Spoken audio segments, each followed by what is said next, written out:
Hello ෆූඩීස් Sinhala අවුරුද්දේ කටට රහට කිරිබත් කෑල්ලක් කන්න අපි රසමරස බිලින් ලුණු මිරිසක් හැදුවා.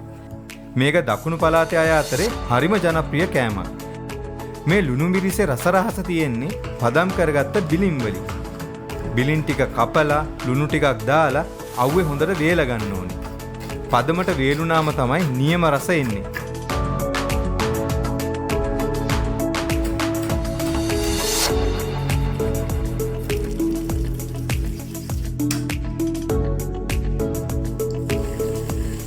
මේකට තවත් රස වැඩි වෙන්න පදමට බැදගත්ත උම්බලකඩ සහ හාල් මැස්සෝ ටිකකුත් එකතු කරනවා.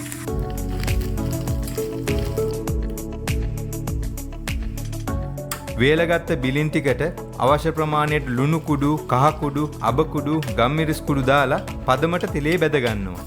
ඊට පස්සේ හීනියට කපාගත්ත රතු ලූණු, බී ලූණු, අමු මිරිස් සහ කෑලි මිරිස් එකතු කරලා ලුණු මිරිස හදා ගන්නවා.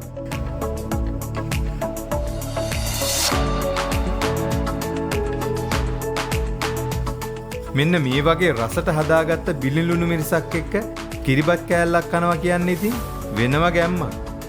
මේ වගේ තවත් රසවත් කෑම වට්ටෝරු බලන්න අපිව ෆලෝ කරන්න. මේ වීඩියෝ එක ඔයාගේ යාළුවන්ටත් බලන්න අනිවාර්යයෙන්ම ෂෙයා කරන්න.